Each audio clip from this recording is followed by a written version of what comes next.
გამარჯობა, ეთერშია გადაცემა სოციალური ჭრილი. დღეს ხუთშაბათია და ტრადიციულად ყოველ ხუთშაბათს 3 საათზე ჩვენ ამ გადაცემაში ვხვდებით ერთმანეთს.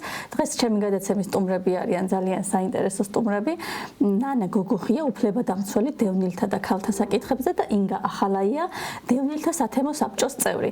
დღეს ჩვენ ვისაუბრებთ მნიშვნელოვან საკითხზე, რაც არის დევნილების მდგომარეობა საქართველოში და ამ მიმართულებით არსებულ გამოწვევებზე, ბარიერებზე, პრობლემებზე, იმ სირთულეებზე თუ რა სირთულეების წინაშე დგანან დღეს დევნილები ჩვენს ქვეყანაში, რატომ ჭიანურდება დევნილთა განსახლება აქამდე და არსებული ტემპებით რამდენი წელი დაგვჭირდება კიდევ იმისთვის, რომ მაგალითად ყველა დევნილი ბინით იყოს უზრუნველყოფილი, ზოგადად განსახლების პრობლემაზე ვისაუბრებთ, ქულათა სისტემაზე, დევნილის შემწეობაზე და სხვა საჭიროებო საკითხებზე, რომლებიც ყოველდღიურად დევნილებს უდგათ ჩვენს ქვეყანაში.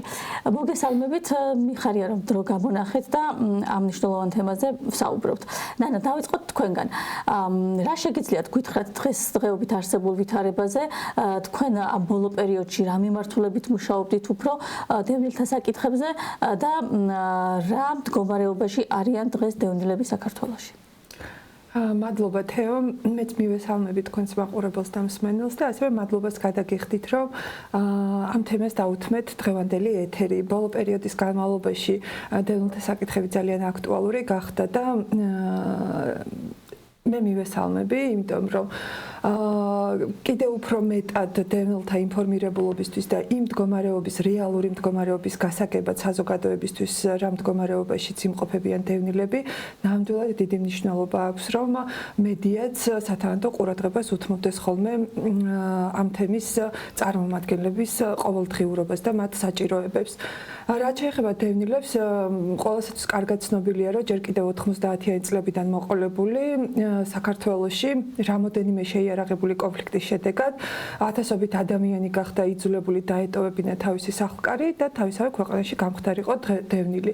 დღეს არსებული მონაცემებით, უბრალოდ 2024 წლის მონაცემებით, რაც დევნილთა სააგენტოს აქვს გაცხადებული, დაახლოებით 298,000-მდე დევნილი ყავს საქართველოში. აქ იგულისხმება 90-იანი წლებიდანაც იძულებით გადაადგილებული პირები და ასევე 2008 წლის ომის შედეგადაც დევნილი მოსახლეობა. ხო, რაც არ უნდა გასაოცარი იყოს, მიუხედავად იმისა, რომ პირველი დევნილობიდან 33 წელი გავიდა, ვერ დაიქვეყნეს ჩვენი ქვეყანა, რომ დევნილთა წინაშე მდგარი სოციალური, ეკონომიკური თუ პოლიტიკური თუ სხვა მიმართულებით ამ ადამიანების უფლებრივი მდგომარეობის გაუმჯობესება შეძლო მათი მოგვარება სიღრმისეულად და ამის შედეგი არის ისიც, რომ დღესაც აი ამ 33 წელსაც პირველი კონფლიქტებიდან იძულებით გადაადგილებული პირების წინაშე დგას არაერთი გამოწვევა. ყველაზე უფრო მნიშვნელოვანი და ყველაზე უფრო ის, რაც აწუხებთ დევნილებს და რაც ასევე საზოგადოებას გვესმის, ამ გამოწვევებს შორის, რა თქმა უნდა, ეს არის განსახლების საკითხი, რომელსაც ალბათ დღეს უფრო სიღრმისეულადაც ვისაუბრებთ. დიახ, ძალიან მნიშვნელოვანი საბაზისო საჭიროება არის ფაქტიურად, რომ ადამიანმა ღირსეულად შეძლოს ცხოვრება და 33 წელი ადამიანები რიგში დგანან და ელოდებიან იმ ბინას, იმ თავშესაფარს, ასე ვთქვათ, რომელიც მათ სჭირდებათ და ეს ყველაფერი არის სახელმწიფოს ვალდებულება, რომ უზრუნველყოს. მით უმეტეს, რომ ეს ადამიანები თავიანთი საცხოვრებლებიდან წამოვიდნენ იძულებით და მათ თავიანთი სურვილით არ დაუტოვებიათ ის საცხოვრებლები, ხომ? ინგა, ამ მიმართულებით თქვენ რას გეტყვით? თქვენ თავად დევნილი ხართ, ნანა, თქვენს დევნილი ბრძანდებით, ხომ? მოგვიყევით თქვენს გარშემო დევნილთა სათემო საბჭოში, როგორ მიდის მუშაობა ამ მიმართულებით და რა გამოწვევებს აწყდებით? მოგესალმებით, მივესალმებით თქვენ მაყურებელს. პირველ რიგში მინდა სოლიდარობა გამოუცხადო სინდისის პატიმრებს და რეჟიმის პატიმრებს, რომელთა შორის არიან ჩვენი დევნილები, აფხაზეთიდან დევნილები გელა ხასაია, ზურაბ ჭავჭვანიძე, დავით ჭკადუა, ირაკლი ჩხვირკია, თავისუფლება რეჟიმის ნამდვილად სოლიდარობა მხარდაჭერა და მადლობა მათ ამ გაუტეხლობისთვის. რაც შეეხება დევნილთა ყოფას, თქვენ იცით, რომ 32 წელია საქართველოს ყავს ოკუპირებული ტერიტორიებიდან დევნილები. სისტემა, რომელიც დევნილებზე არის თითქოს დააწყობილი და უნდა ეხმარებოდეს დევნილებს, ხშირ შემთხვევაში არღვევს დევნილთა უფლებებს.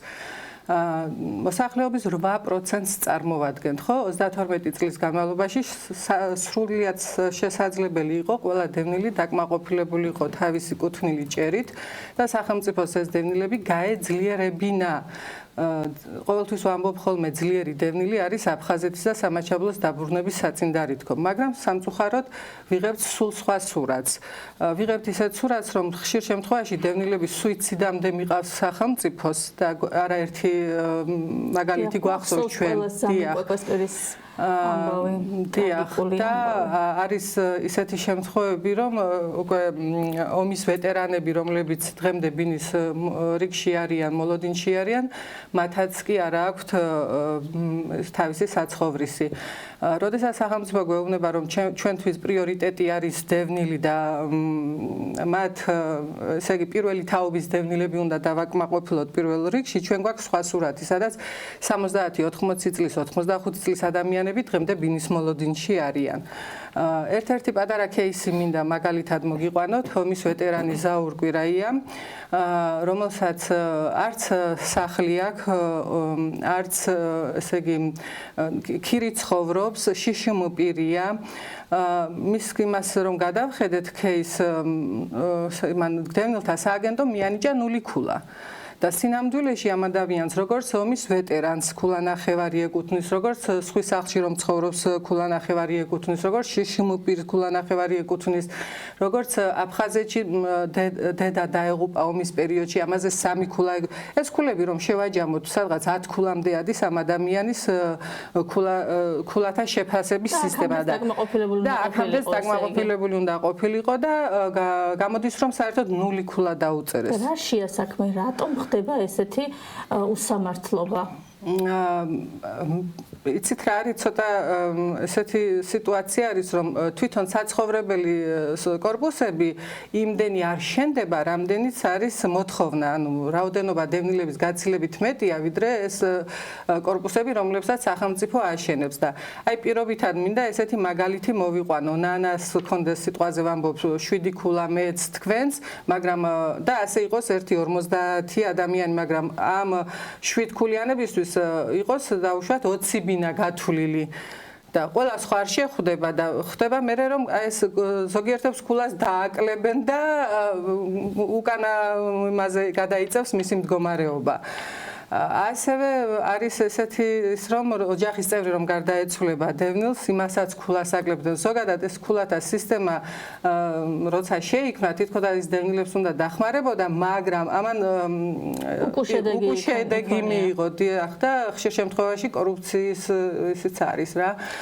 წყარო აქედან გამომდინარე და კიდე პროგრამები, რომლებიც თითქოს დევნილებზე უნდა იყოს მორგებული, სამწუხაროდ სრულად ეფექტურად არ მუშაობს და ამაზე ჩვენ ბევრი გვისაუბრია თვითონ დევნილთა სააგენტოს თანამშრომლებთან, როცა დევნილთა სათემო საბჭოს ღონისძიებაზე მოწვეული გვყავდა, თუნდაც დღევანდელი დევნილთა სააგენტოს დირექტორი დავით ჭკადუა, მასაც მოვახსენეთ, ხო ბოდიშით დავით კაიკაციშვილი, მასაც მოვახსენოთ, რომ თუნდაც სოფლად სახლის პროექტი საერთოდ არაეფექტურად მუშაობს და ეგ გადახედოთ და რაღაც ახალი შევთავაზოთ დევნილებს თქო, ვიფიქროთ, ვიმუშაოთ ერთად, მაგრამ ნუ მას შემდეგ შეხვდა საქმე არ გადაიზარდა, დიახ. საუბრად დარჩა.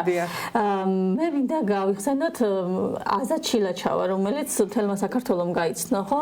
ესე იგი, ხალბატონ აზასაც არ აქვს ბინა, არის რიგში ამ ბინის და სანაცვლოდ რა მიიღო მან პროტესტზე გამოსული ქალი 71 წლის პენსიონერი ციხეში წააბრძანა ამ ეგრეთ წოდებულმა ხელისუფლებამ და ბინის ნაცვლად იზოლატორში ამოყო თავი, ესე იგი მარტივი აღმოჩნდა ციხეში გაშვება, ვიდრე ბინით დაკმაყოფილება ქალბატონი აზასი და თუმცა აქ ერთ რაღაცას მინდა თეონა ხაზი გაუსვა, რომ მათ შორის ქალბატონი აზაც არ დგას იქ იმისთვის, რომ ის ითხოვს სახლს. ქალბატონი აზა აშხერებს ალბათ ათასობით დევნილის ხმას და მისი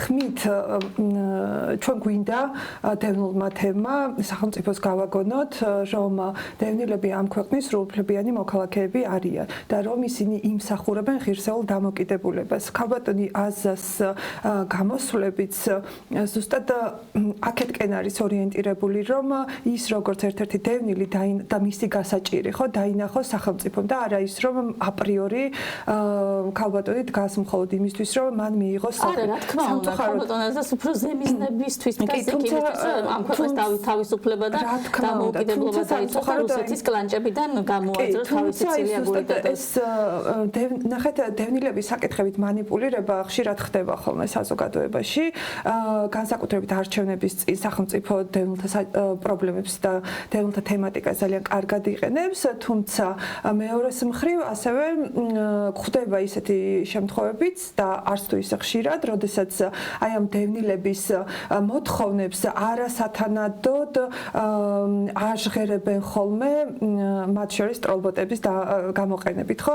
ამიტომ ძალიან მნიშვნელოვანია, რომ საზოგადოებაში შეიქმნას სწორი ნარატივი, რას ითხოვენ დევნილები, ისინი ითხოვენ ღირსეულ დამოკიდებულებას და თუნდაც ის განსახლების პროგრამა, რომელიც 2023 წელს დაანონსდა და ყველაზე მასშტაბურ განსახლების პროგრამად არის ხო გაცხადებული. უნდა აღვნიშნოთ, რომ ეს არ არის სახელმწიფოს კეთილინება. ეს არის ის ვალდებულება, რომელიც სახელმწიფომ 2007 წელს დევნილთა მიმართ სახელმწიფო სტრატეგიის მიღების შედეგად აღიარა. და ამ სტრატეგიაში ცალსახად და ნათლად წერია, რომ სახელმწიფო ვინც არ უნდა იყოს ხელისუფლებაში, ვალდებულია ერთი რომ დაბრუნებამდე დევნილებს შეუქმნას ღირსეული პირობები ადგილზე, ხელი შეუწყოს მათ თანაბარ სოციალურ-ეკონომიკურ გაძლიერებას და ასევე იზრუნოს დევნილთა სწორ ინფორმირებულობაზე იმ პროგრამების შესახებ, რომელიც არსებობს. რომელი მათგანი სრულდება სრულყოფილად და სრულდება თუ არა, ეს უკვე კიდე ახალი მსჯელობის საგანი და საკითხი არის. ღირსეულ დამოკიდებულებაზე როცა ვლაპარაკობთ, ძვირფასო მაყურებლებო, უნდა გავიხსენოთ აუცილებლად ის, რომ დევნილის შემწეობა არის 45 ლარი და წლებია ეს 45 ლარი არ იზრდება. ჩვენ ქვეყანაში ვაცნობებენ ხოლმე ზარზე იმით, რომ ორნიშნა ეკონომიკური ზრდა არის, ხელფასები იმატებს პარლამენტარებისთვის, ministrებისთვის, საჯარო სამსახურის სხვა ჩინოვნიკებისთვის და აღწევს 1000-ებს და 10,000-ებს გადააჭარბა უკვე ამ ნიშნულებმა, მაგრამ დევნილის შემწეობა მყარად აქვთ 45 ლარზე გაჩერებული. რას ნიშნავს ეს? რისთვის არის საკმარისი დღეს 45 ლარი და საერთოდ რა გასაცემელი არის ეს მოდით მოვუყვეთ მაყურებელს რას ნიშნავს დევნილის შემწეობა რისთვის აქვს დანიშნული დევნილს ეს 45 ლარი რა არის მისი შინაარსი და ამ შინაარსთან გამოვიდეთ უკვე მის ოდენობასთან დაკავშირებით ინკად მოდით თქვენით დავიწყოთ და ნანა თქვენ გააგრძელებთ შეიძლება ეს შემწეობა არის რაღაცა მიბმული იმ სტატუსს რომელმაც ჩვენ უნდა დაგვაბრუნოს აფხაზეთში და რაღაცა იმედი გვაქვს რომ ჩვენ აფხაზეთში დღეს თუ არა ხვალ მაინც დავბრუნდებით სწორი პოლიტიკის გატარების შემთხვევაში 45 ლარი არის თუ არა საკმარისი დევნილისთვის რა თქმა უნდა არა 2023 წელს ელექტრონული პეტიცია შევქმნით 10,000-მდე 10,000-ზე მეტმა დევნილმაც კი მოაწერა ხელი პარლამენტში რომ შესულიყო მოთხოვნით ამ შემწეობის გაზრდასთან დაკავშირებით, რაზეც პასუხად უარი მივიღეთ.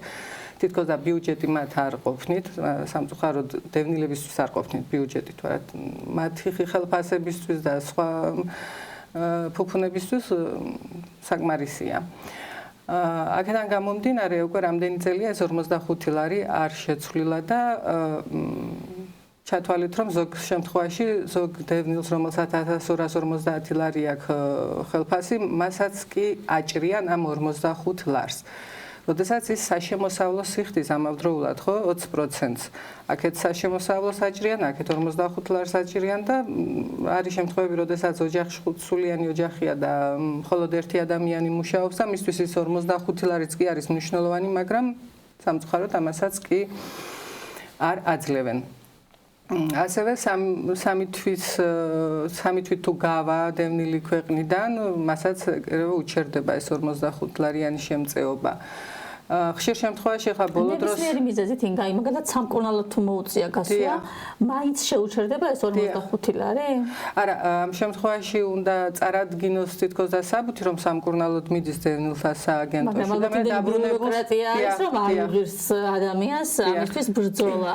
და ასევე არის ესეთი შემთხვევა, როდესაც თვითონ აი 45 ლარიან შემწეობასთან დაკავშირებით იყო სტუდენტი ახალგაზრდა, რომელიც სასწავლებლად წავიდა და მასაც კი შეუწყვიტეს ეს დახმარება.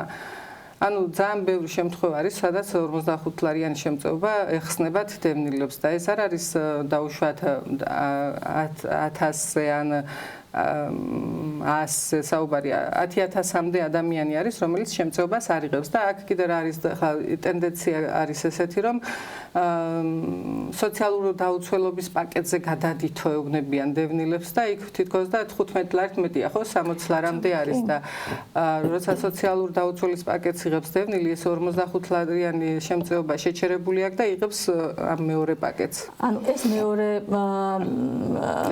უკიდურესობა არის კიდევ ესე იგი, სახელმწიფო აფასებს დევნილ ოჯახს სოციალურად დაუცველი სტატუსს ანიჭებს და სარეიტინგო ქულას ისეთ ანიჭებს, ესე იგი, რომ მას უნიშნავს საარსებო შემწეობას. ანუ აღიარებს, რომ ეს ადამიანი არის სიღარიბეში, არის სიტუხჭირეში და მას სჭირდება მხარდაჭერა სახელმწიფოსგან. და ეს მხარდაჭერა შეადგენს მაქსიმუმ 60 ლარს, ანუ იქ ხო ქულათა მიხედვით არის 30 ლარი, 45 ლარი ან 60 ლარი და თუ კი ისეთი დაბალი ქულა მოგივიდა, ესე იგი, რომ 60 ლარი გამოიმეტა შენთვის სახელმწიფომ, ამ დროს პარალელურად ეს დევნილის 45 ლარსა და ამ 60 ლარს შორის გააკეთე არჩევანიო ეუბნება და აირჩიო ის სტაბილური, ვთქვათ, 60 ლარი, რომელიც როგორც სოციალურ დაუცველს ისე მოგეცემა და ამ 45 ლარზე დევნილის შემწეობაზე თქვი უარიო. აი, რამხელა ცინიზმი არის მართლაც ეს, რომ აქ ხო საუბარი არ არის იმაზე, რომ ამ ადამიანს ვთქვათ, შემოსავალი აქვს ახლა იმდენი, რომ არ სჭირდება დახმარება და ამიტომ ვუჩერებ, ვთქვათ, ის 1250 ლარი, რომელიც ახსენეთ, ვთქვათ, ხელფასის სახით იღებს ადამიანი და ეს 45 ლარი აღარ სჭირდება, იმიტომ რომ სახელმწიფო უნდა დაზოგოს ამ დევნილზე თანხა. კარგი, ეს გვერდზე გადავდოთ, მაგრამ თვითონ ვერ უაღიარა, რომ 60 ლარიანი დახმარება უნდა მისცეს, ესე იგი, სხვა არაფერი არ გააჩნია ამ ადამიანს და 45 ლარი ზედმეტი არის, ანუ მეტი არ მოუვიდესო, ასე ვთქვათ რა. ნუ ძალიან სამარცხვინო არის ეს მართლაც ამ წლების განმავლობაში სახელმწიფოსგან ეს დამოკიდებულება ამ ჯგუფთან დაკავშირებით. ის თეორია, რომ თვითონ პოლიტიკა დევნილთა მიმართ არის ისეთი, რომელიც დევნილს იცვლებულს ხდის, რომ არ განვითარდეს, ანუ არ იყოს უფრო შემდგარი სოციალურ-ეკონომიკურად, იმიტომ რომ სოციალურ-ეკონომიკურად დევნილის გაძლიერება ავტომატურად ნიშნავს იმას, რომ ის კიდევ უფრო გაურკვეველი ვადით ჩამოშორდება ეგრეთ წოდებული განსახლების პროგრამას.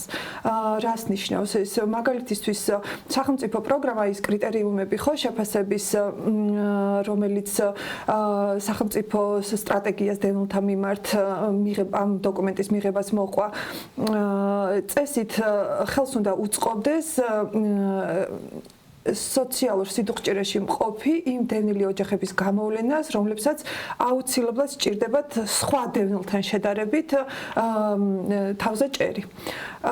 თუმცა თუ შენ ვერ აგროვებ საკმარის ქულას და ეს ქულები ძირითადად სოციალურ კომპონენტში გროვდება, ხო და ჯანმრთელობის კუთხით გროვდება, ასეთ შემთხვევაში ეს ნიშნავს იმას, რომ დევნილის განსახლების ვადა გაურკვეველი ვადით არის გადაწეული. ზოგადად უნდა აუხნიშნოთ ის, რომ დევნილთა პოლიტიკა რამოდენიმე ეტაპად შეიძლება დავყოთ და აი მაგალითად 90-იანი წლებიდან მოყოლებული 2006 წლამდე ეს იყო პოლიტიკა, რომელიც ძირითადად ჰუმანიტარულ დახმარებაზე იყო, დევნილების ჰუმანიტარულ დახმარებაზე გათვლილი. ამ პერიოდში მეტნაკლებად სახელმწიფოს მაინც ეგონა, რომ დევნილები ადგილზე არ უნდა ყოფილიყვნენ სრულად ინტეგრირებული და პირიქით მეტი აქცენტი უნდა გაკეთებულიყო დაბრუნებას და რომ დევნილებში ეს ეს მოლოდინი არ უნდა გამქრალიყო. გარდა ამისა, თავად ქვეყანასაც ჰქონდა სხვადასხვა სახის გამოწვევები და შესაბამისად საერთაშორისო ორგანიზაციების უდიდესი მხარდაჭერით დევნილებისთვის ძირითადად ხორციელდებოდა ჰუმანიტარული სახის დახმარებები.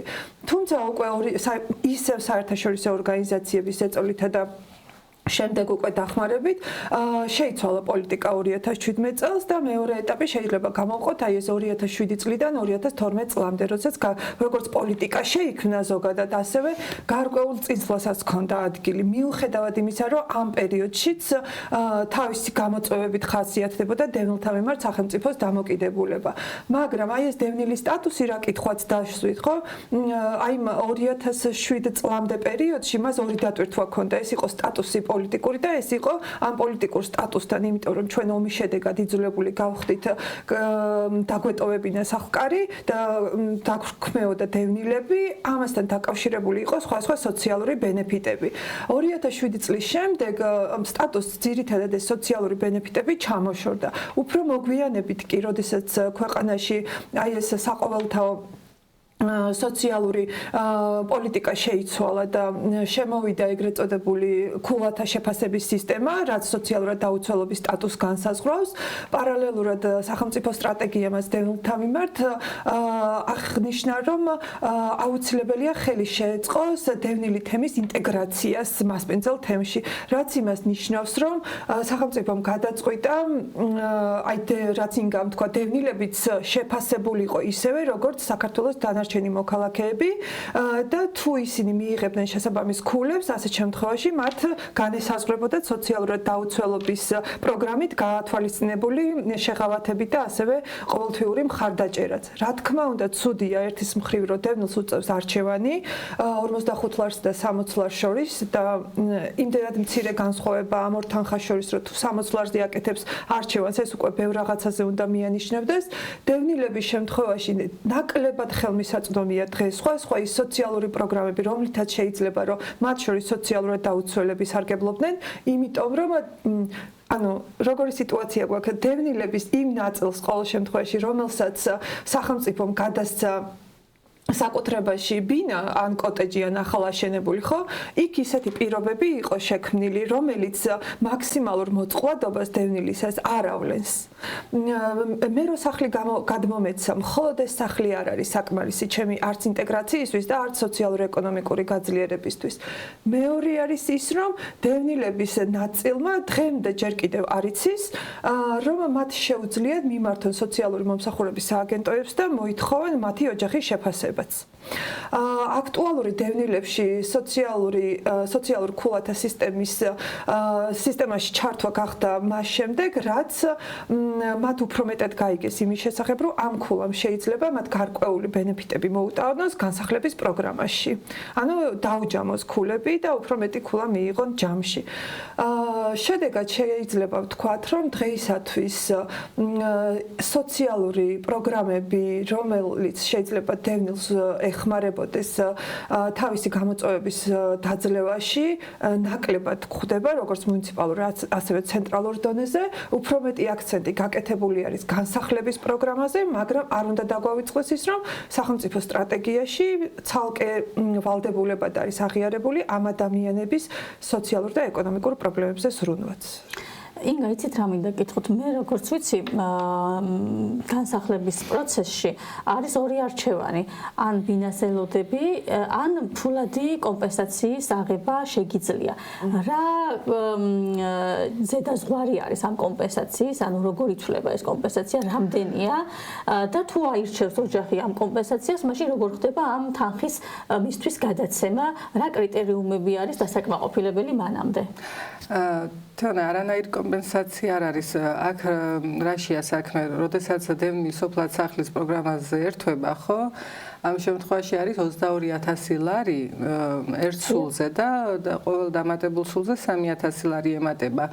მაგრამ ამ პროგრამით ძალიან რთულია დღეს ამ თანხაში რამე სახლი შეიძინოს დევნილმა. ოჯახში ერთი სული მე მაძლევენ 22,000 ლარს იმისთვის რომ შევიძინოს ხელში არ გაძლევენ, ანუ თვითონ უნდა იპოვო, თვითონ უნდა მოელაპარაკო, ვისგანაც ყიდულობთ და აი მე პატრონეს ურიცხავენ იმ თანხას, თან ქულები უნდა კონდეს, ისე ქულებს თუ არ გაქვს სოფლის სახლის პროგრამაშიც არა, ვერ ხვდები, ეს სახლი უნდა იყოს რეგიონში?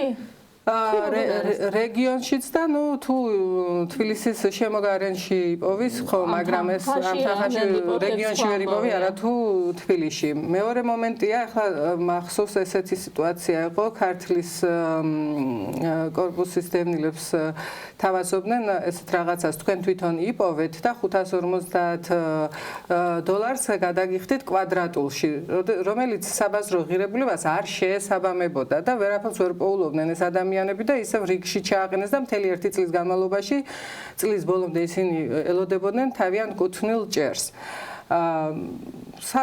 რეალურად სახელმწიფოს აქვს გამოსავალი, რომ ცოტა დაჩქარებული ტემპებით გასცეს დევნილებს ბინები და თუ ის თვითონ ვერ აშენებს იმ რაოდენობის ბინებს, რაც ყველა დევნილს დააკმაყოფილებს, ამ შემთხვევაში მას თავისუფლად შეუძლია შეცვალოს რაღაცეები პროგრამებში, მაგალითად საბაზრო ღირებულების თანხა გადაუხადოს დევნილს კვადრატულობაში და დევნილი თვითონ იპოვის ამ ბინას და შეიძენს და არ მოუწევს 10 და 15 წელი ლოდინი ბინის, ხომ? მაგრამ აი პროგრამა რაც დღეს არსებობს, სხვადასხვა წინა ხელისუფლების დროსაც იგივე პროგრამა იყო და არანაირი ცვლილება ამ პროგრამაში აღარ შესულა, რამდენი წელია უკვე და მე მგონი რომ გადასახედია ეს ყველაფერი და მე გადავამრავლე სპეციალურად უბრალოდ ეს 22,000 გავყავი მეგობრებო აი აგერ კიდევ ერთხელ რამე არ შემაშალოს დოლარის კურსი არის 2.70-ზე. ანუ $8,148 გამოდის ესე იგი ეს და ანუ $8,148 მაინტერესებს თვითონ თუ შეუძლიათ რომ იპოვონ ამ ქვეყანაში რაიმე უძრავი ქონება სახლი საცხოვრებლად ვარგისი აი ძალიან საინტერესოა. ჯერ და დევნილი რატომ უნდა პოულობდეს ამ სახლს ხო? იქიდან რომ დაიწყო და კარგი დაუშვათ იპოვო, მაგრამ მე კიდე მონიტორინგი მიდის და არის თუ არა ის სახლი ვარგისი საცხოვრებლად შეფასება მიდის. და გამოდის რომ ხშირ შემთხვევაში არ არის ვარგისი ან ავარიული ან რაღაცა. ანუ ესე იგი ამას თუ აიღებ ამ პროგრამაში თუ ჩაერთვები, სხვა განსახლების პროგრამიდან თავისთავად ავტომატურად ამოვარდები. სამწუხაროდ, ხო, აი მაინც განსახლების პროგრამის გარშემო ვტრიალებთ, თუმცა ეს არის ის პროგრამა, რომელსაც მისი დაწყების დღიდანვე ძალიან ბევრი განშტოება აქვს და გარდა ამისა თითოეულ განშტოებას თავისი გამოწვევა აქვს. ყოველთვის დევნილთა განსახლება დაკავშირებული იყო მეტ-ნაკლებად მათი უფლებების დარღვევასთან. მაგალითად, ზოგჯერ ჩვენ გვახსოვს გამოსახლებები, ხო? წინა ხელისუფლების დროს, როდესაც დევნილები მათი სურვილის წინააღმდეგ მოხდა გამოსახლება.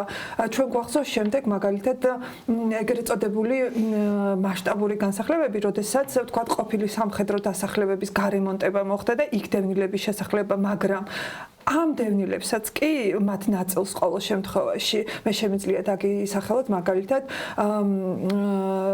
სოფელ შაუმიანში არსებული დევნილთა დასახლება, რომელიც არის უმძიმეს პირობებში თუმცა ამ დევნილების საბოლოოდ დევნილების განსახლების საკითხის საბოლოოდ მოგვარება დღემდე ვერ ხერხდება. ანუ ამით რისი თქმა მინდა, რომ ძალიან მნიშვნელოვანია, როდესაც განსახლებაზე ვსაუბრობთ, სახელმწიფოს კონდეს პროგრამების მრავალფეროვნება. და იყო პერიოდი სხვათა შორის 2019-დან თუ არ ვცდები 2023 წლამდე, 2018-დან 2023 წლამდე, როდესაც საკმაოდ მრავალფეროვანი იყო ის სახელმწიფო პროგრამები განსახლებაზე გულისხმობ,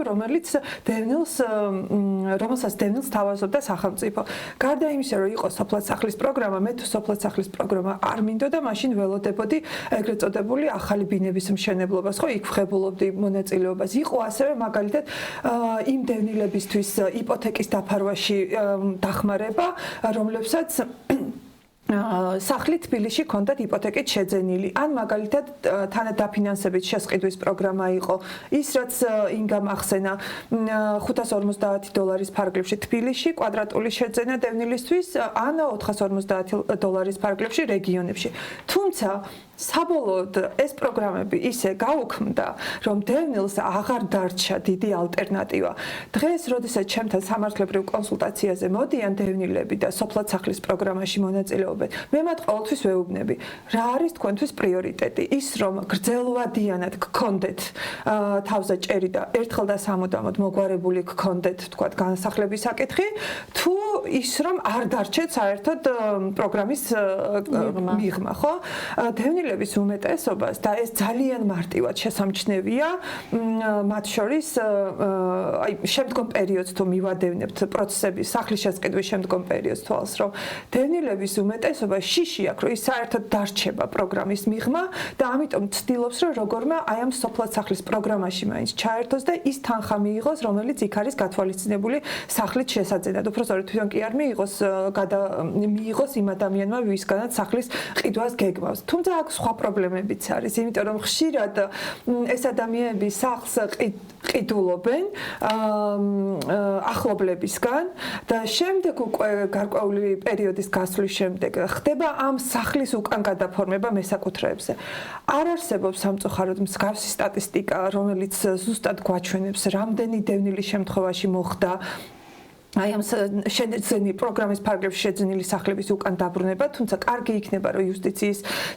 სახლი ამას აწარმოებდეს ამ სტატისტიკას, იმიტომ რომ ერთია, როდესაც პროგრამას ვქნი, მაგრამ აუცილებელია რომ პროგრამა დროთა განმავლობაში იხვეწებოდეს. გრადი იყოს და შედეგი ჰქონდეს. რა თქმა უნდა და სოფლის პროგრამა არ არის ის, რომელიც შედეგს მოგვიტანს. როგორც მე მივხვდი, ანუ ვინც ისარგებლა ამ პროგრამით, შეიძლება დღესაც სახლის გარეშე იყოს რეალურად დარჩენილი. კი ბატონო, ისევე როგორც ეს მოხდა მაგალითად 2005-4 წლებში გამოსახლებების დროს, როდესაც მაგალითად დევნილებს მისცეს $5,000 ფარგლებში ოდენობით უფრო სწორედ ფულადი დახმარება და უთხრეს რომ ბინები შეიძინეთ, მაგრამ მეორე დღეს ჩვენ გვახსოვს თბილისში როგორ გაიზარდა კატასტროფულად უძრავ ქონებაზე ფასი. შესაბამისად ის დევნილები დღეს ითვლებიან სახელმწიფოს მიერ დაკმაყოფილებულად, მაგრამ რეალობაში მათ ნაწილს დღემდე თავზე ჭერი არ გააჩნია. ძალიან სამწუხარო რეალობა არის მართლაც და კიდე ერთი პროგრამის შესახებ ვიცით, არ გამოგრჩეს რომ წინა ხელისუფლების დროსაც და ამ ხელისუფლების დროსაც კომპაქტურ ჩასახლებებში დევნილებს 14-15 კვადრატებს უმტკიცებდნენ, უკანონებდნენ, რომლებსაც ისედაც უკვე უფლებაც კი არ აქვთ, ახალი განაცხადი შეიტანონ ბინის მოთხოვნაზე და ეს ოჯახები უკვე გაიზარდა, არიციან როგორ დაატიონ შვილები დამატებით ოჯახებს რომ ქმნიან და ქირით გადიან ეს ახალგაზრდები და ქირით ცხოვრობენ სამწუხაროდ. აი ამ ქირით ცხოვრებასთან დაკავშირებით მინდოდა მეკითხა სწორედ როგორც ვიცი სამინისტრო სთავაზობს დევნილს ვინც ქირით ცხოვრობს 300 ლარიან ყოველთვიურ და მხარდაჭერას ოღონდ ესეც გარკვეული ვადით 6 თვის ვადით მე მგონი ხო ეს 300 ლარი რამდენად სწორად ვიცი ეს მონაცემები და ნუ 300 ლარად რომ ბინას ვერავინ ვერ იქირავებს დღესდღეობით ჩვენს ქვეყანაში ეგ კიდევ ცალკე რეალობა არის. რა თქმა უნდა 300 ლარად დღეს რა ვიცი 2 კვადრატს ვერ იქირავებ ალბათ თბილისში და გარკვეული დიახ იქ ვადები არის, თუმცა იქ 6 თვე თუ არის განსაზღვრული 3 თვის მერე უძღვიტავენ ამ 300 ლარის დაფინანსებასაც კი თვითონ დევნილი ამატებს რა თქმა უნდა ის არ ყოფნის მაგას ქირისთვის და ამატებს თანხას, მაგრამ ისიც კი ბოლომდე არ ფინანსდება და ბოლომდე არ უდგას სახელმწიფო დევნილს. ეს რეალობა გვაქვს. აქ მნიშვნელოვანი არის ის, რომ ქირით გაყვანა, რა თქმა უნდა, მისასალმებელი პროგრამა არის, ხო, ესეც, მაგრამ ნახეთ, 3 თვეში ერთხელ იმიტომ მოწმდება, 3 თვეში ერთხელ დევნილს იმიტომ უწევს თავის დოკუმენტაციის და ინფორმაციის განახლება და სააგენტოსთვის მიწოდება, რომ ამით დაარწმუნოს სახელმწიფო, რომ მის ცხოვრებაში დიდად არაფერი არ შეცვლა და მას კვლავ სჭირდება ეს ქირა. თუმცა კიდე ერთი მნიშვნელოვანი კომპონენტი რაც არის, ჩვენ ვიცით, რომ ადრე ჩვენ გქონდა დევნილთა სამინისტრო, რომელიც სტატუსით უფრო მაღალი არის, ხო, და უფრო მრავლის მომცველი არის, ვიდრე დღეს არსებული დევნილთა ეკომიგრანტთა საარსებო წყაროებით უზრუნველყოფის სააგენტო, რომელიც უმსხვილესი სამინისტროს, ჯანდაცვის სამინისტროს შემადგენლობაში შედის.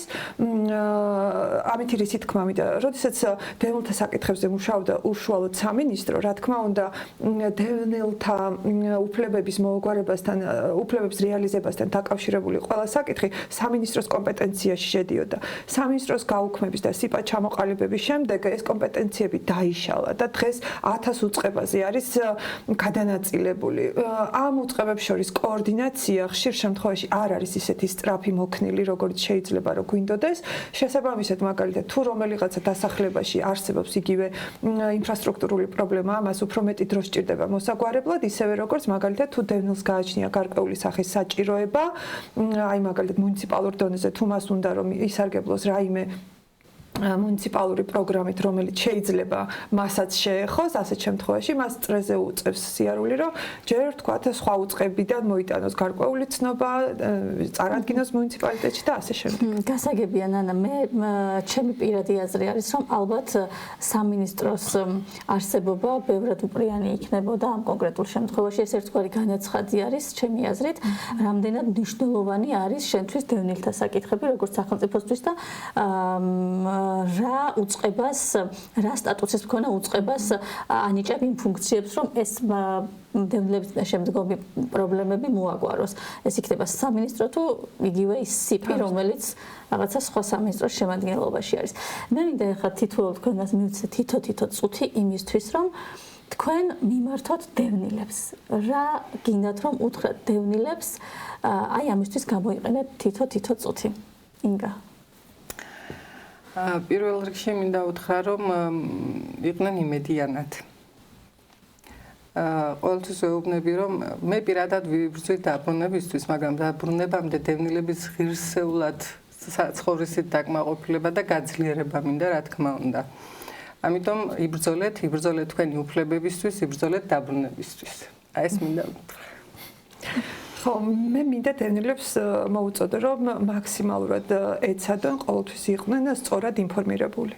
არსებობს არაერთი შესაძლებლობა იმისთვის, რომ თუნდაც როგორც ინგა არის, ასე არაერთი აქტივისტი ყავს, რომელიც ნებისმიერ დროს მზად არის დევნილებს გაუწიოს ხარდაჭერა თავისი შესაძლებლობის ფარგლებში ინფორმაციულს გულისხმობ.